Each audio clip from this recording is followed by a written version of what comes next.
ابن یشوش یا اسحاق ابن یشوش یہ مسلم اسپین میں بادشاہ کا فزیشین ہوا کرتا تھا. اس نے سب سے پہلی مرتبہ جینیسس چیپٹر 36 پہلی کتاب بائبل کی پیدائش باب نمبر 36 کے اندر ایڈومائٹس ایک قوم ہے، وہ بادشاہوں کا ذکر ہے اور ان کا شجرہ ہے، ان کا جینیالوجی ہے. بائبل جو یہ پڑھے گا وہ دیکھے گا کہ بائبل کے اندر شجرے بہت سارے ہیں. یہ اس کا باپ، یہ اس کا باپ، یہ اس کا بیٹا، یہ اس کا بیٹا، اس طریقے سے بہت سارے ہیں. تو یہاں پر بھی 36 نمبر کے باب کے اندر جینیسس پیدائش جو پہلی کتاب ہے جو موسیٰ علیہ السلام سے یہ منسلک کرتے ہیں کہ موسیٰ علیہ السلام نے لکھی ہیں، یہ پہلی کتاب ہے موسیٰ علیہ السلام کے متعلق سے. اس کتاب میں باب نمبر 36 کے اندر آپ ایڈومائٹس بادشاہوں کا ذکر ملتا ہے. ایڈومائٹس ایک قوم ہے، ہم اس کی تحقیق میں نہیں جائیں گے کہ یہ ایڈومائٹس قوم کون سی ہیں، بلکہ اتنا ہی جانیں کہ ایڈومائٹس بادشاہ ہوا کرتے تھے. ان کی جینیالوجی وہاں پر لکھی ہوئی ہے جینیسس چیپٹر 36 میں. اسحاق ابن یشوش انہوں نے تحقیق کی کہ یہ ایڈومائٹس بادشاہ موسیٰ علیہ السلام کے زمانے کے نہیں ہیں، بلکہ موسیٰ علیہ السلام کے گزر جانے کے بعد یہ ایڈومائٹس بادشاہ وجود میں آئے. اب بتاؤ کہ موسیٰ علیہ السلام کے بعد میں وہ لوگ وجود میں آئے اور ان کا ذکر موسیٰ علیہ السلام خود کریں تو یہ مناسب نہیں ہے کہ کہیں ہم کہ موسیٰ علیہ السلام نے یہ بات لکھی. اب یہ تحقیق جب انہوں نے کی اور لوگوں کے سامنے آیا تو ہنگامہ ہوا اور لعن طعن ہوئی، اور اس طریقے سے ہمیشہ ہوا. جب جب اس طریقے سے کوئی بولتا تھا، اب یہ شخص تو یہودی ہی تھا، تو اس کے اوپر لعن طعن ہوتی تھی، اور لعن طعن ہونے کے بعد میں کبھی کبھی وہ اپنی بات سے پیچھے ہٹ جاتے تھے یا کبھی کبھی ان کو ختم کر دیا جاتا تھا. اس قسم کی ساری باتیں ہوا کرتی تھی. پھر اس کے بعد میں 17ویں صدی میں تھامس ہیبس،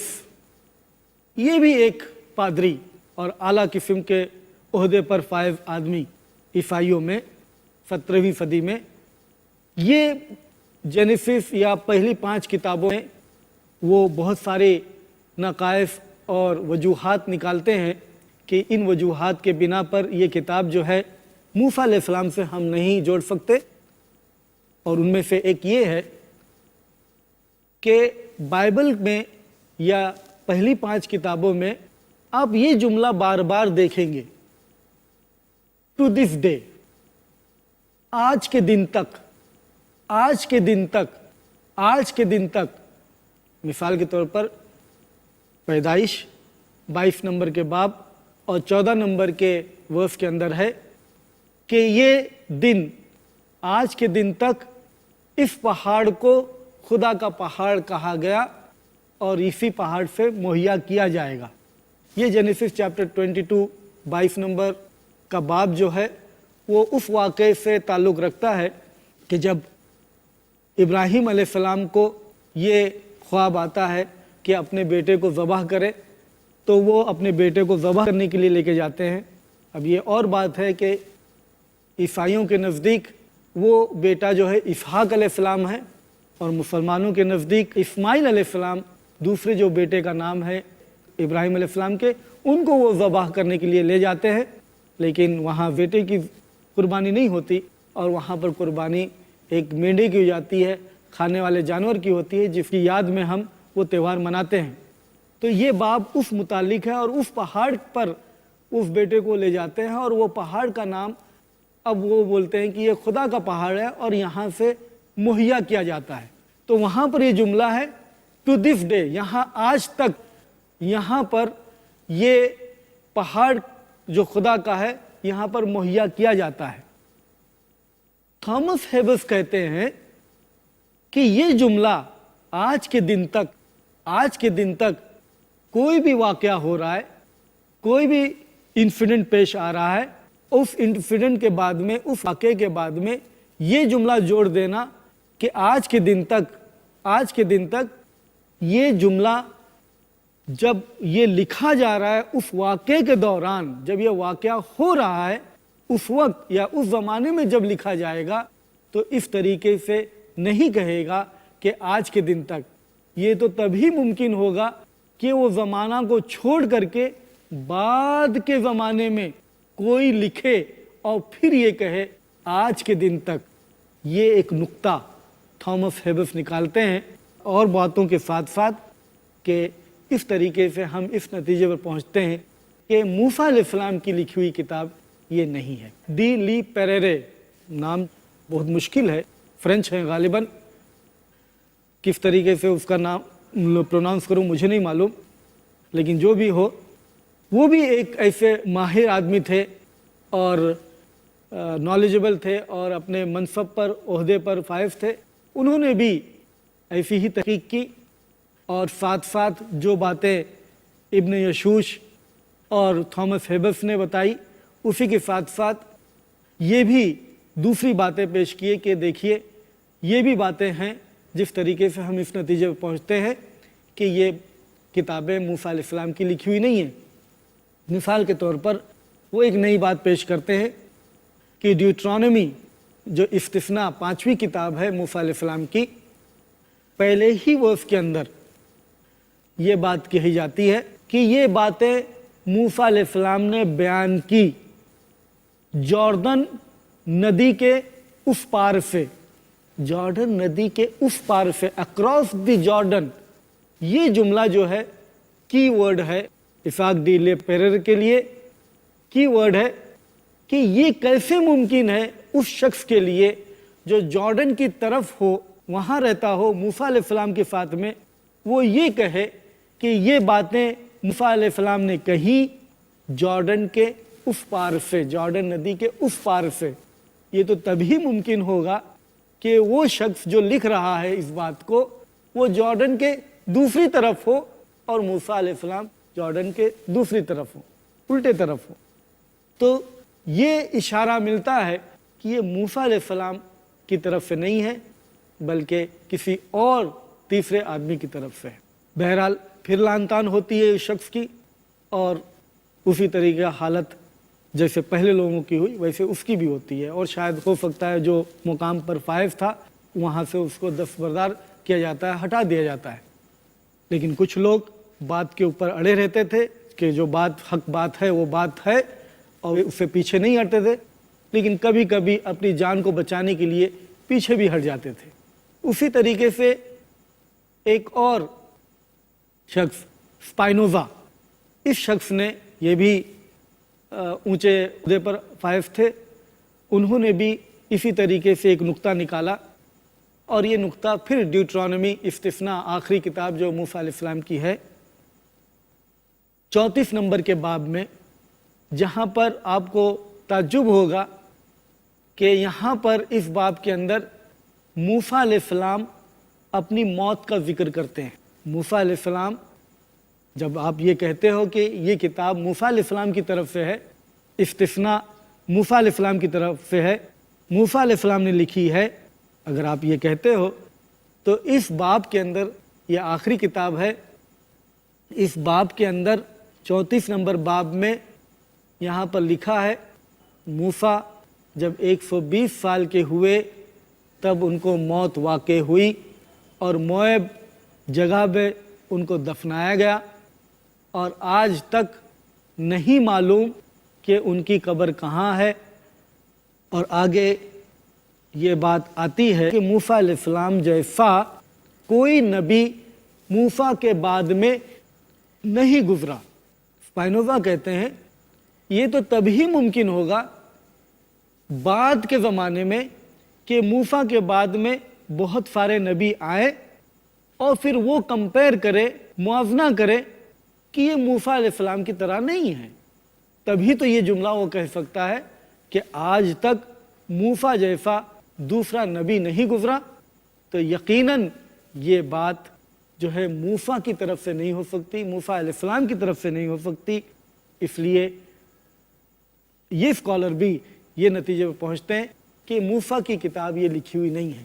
اور سب سے بڑی بات تو یہ کہ کوئی شخص اپنی موت کے بارے میں لکھے اور یہ کہے کہ میں مرا۔ کوئی اپنی زندگی میں کوئی بھی ہو، کوئی بھی شخص یہ کہہ ہی نہیں سکتا یہ جملہ کہ میں 2 سال پہلے مرا۔ یہ جملہ ممکن ہی نہیں، یہ ممکن ہی نہیں، پاسبل ہی نہیں ہے کہ جیتے جیتے وہ کہے کہ میں مرا۔ تو موسیٰ علیہ السلام جیتے جیتے یہ کہے کہ میں مرا، یہ پاسبل نہیں ہے۔ اور یہ لکھتے ہیں کہ موسیٰ 120 سال کی عمر میں مرے اور مواب کی زمین پر ان کو دفنایا گیا، لیکن ان کی قبر کہاں ہے کسی کو نہیں معلوم۔ جب یہ باتیں سامنے آتی ہیں تو یہ نتیجہ اپنے آپ نکل آتا ہے کہ یہ موسیٰ علیہ السلام نے نہیں لکھی ہیں۔ اور بھی باتیں آپ کو ملیں گی پہلی 5 کتابوں میں، جہاں سے یہ نتیجہ بہت آسانی سے نکلتا ہے کہ یہ کتاب موسیٰ کی زبان سے نہیں ہے بلکہ اور کسی نے لکھا ہے۔ کس نے لکھا ہے، کس طریقے سے یہ وجود میں آیا، انشاءاللہ ہم پھر دیکھیں گے، اور وہ ایک بہت ہی زبردست تحقیق ہوگی کہ کس طریقے سے یہ 5 کتابیں اور اولڈ ٹیسٹمنٹ کی کتابیں ہمارے پاس میں مرتب اور وجود میں آئی ہیں۔ ہم انشاءاللہ مزید بات کریں گے، لیکن یہاں پر یہی غور کرنے کی بات ہے کہ یہ جو چرچا کیا جاتا ہے کہ موسیٰ علیہ السلام کی طرف سے ہے اور یہ کتاب جو ہے موسیٰ علیہ السلام نے اپنے ہاتھ سے لکھی، کیا دلیل ہے، کیا آپ کے پاس میں ایویڈنس ہے؟ صرف کتاب کو دیکھ کر کے اور یہ نتیجہ اپنے دماغ سے پیدا کر لے کہ یہ کتاب فلاں کی ہے، فلاں کی ہے، فلاں کی ہے۔ یہ کتاب کا نسخہ آپ کو 9th سینچری میں مل رہا ہے، اور وہ نسخے کو دیکھ کر کے آپ موسیٰ علیہ السلام کی باتیں اس کے اندر اگر موجود ہیں تو آپ یہ فوراً اخذ کر دو، فوراً نتیجہ نکال لو کہ موسیٰ علیہ السلام نے یہ باتیں لکھی ہیں۔ یہ کوئی طریقہ نہیں ہوا اس طریقے سے کہنا کہ موسیٰ علیہ السلام نے یہ باتیں لکھی، جب تک کہ کوئی دلیل نہ ملے، جب تک کوئی بات ایسی ٹھوس نہ ملے۔ اور 900 سال کے بعد میں اگر آپ کو نسخہ ملتا ہے یہ، تو بتاؤ یہ کیسے ممکن ہے کہ کوئی آپ کو یہ بات بتائے کہ یہ موسیٰ علیہ السلام نے لکھی۔ موسیٰ علیہ السلام نے اگر لکھی ہے بات تو موسیٰ علیہ السلام ہی بتائیں گے، اور یہ باتیں اسی کے اندر موجود ہوگی کہ موسیٰ علیہ السلام نے یہ لکھی ہیں۔ تو اس طریقے سے ہم کو باتیں ملتی ہیں اولڈ ٹیسٹمنٹ میں پہلی 5 کتابوں میں، جہاں سے ہم کو معلوم ہوتا ہے کہ یہ موسیٰ علیہ السلام نے یہ نہیں لکھی۔ یہ جو موت کا ذکر ہم بتا رہے ہیں کہ ڈیوٹرانومی میں استثناء میں 34 نمبر کے باب میں ہے، اسی طریقے سے دوسری کتابوں کا بھی حال یہی ہے، دوسری کتابوں کا بھی حال یہی ہے۔ ڈیوٹرانومی جو موسیٰ علیہ السلام سے وہ منسلک کرتے ہیں، اگر جشوا اور سیمیول دوسری کتابیں ہیں جو سیمیول سے اور جشوا کے ساتھ میں وہ منسلک کرتے ہیں، تو ان کی کتاب میں بھی ویسے ہی ملتا ہے کہ جشوا اور سیمیول اپنی موت کے بارے میں لکھتے ہیں کہ سیمیول جو ہے ایسے ایسے مرا اور تب اس عمر میں مرا۔ یہ کیسے ممکن ہو سکتا ہے کہ آدمی اپنی زندگی میں رہتے ہوئے اپنی موت کے بارے میں کہے کہ میں فلاں فلاں وقت مرا؟ یہ ممکن نہیں، یہ پاسبل ہی نہیں۔ لیکن پھر بھی یہ باتیں ان کی کتاب میں ملتی ہیں، عیسائی حضرات دیکھتے ہیں، یہودی حضرات دیکھتے ہیں، لیکن ان کے کانوں پر جو نہیں رینگتی ہیں، اس سے ٹس سے مس نہیں ہوتے، پھر بھی دھڑلے سے ہٹ دھرمی سے وہی بات کہتے ہیں کہ یہ موسیٰ علیہ السلام کی طرف سے ہے۔ حالانکہ سچی بات تو یہ ہے کہ جو بات حق بات سامنے آ جائے تو اس حق بات کو اپنانا چاہیے اور حق سے روگردانی نہیں کرنی چاہیے۔ حق بات اپنانے کے لیے بائبل میں بہت ساری ورسز ہیں، بلکہ عیسیٰ علیہ السلام کا بہت ہی زبردست مقولہ ہے، seek ye truth and truth will set you free۔ اس بائبل کے حصے کو عیسائی حضرات مانتے ہیں کہ سیک ye the truth and truth will set you free۔ تو جو حق بات آ جائے تو حق بات اپنانے میں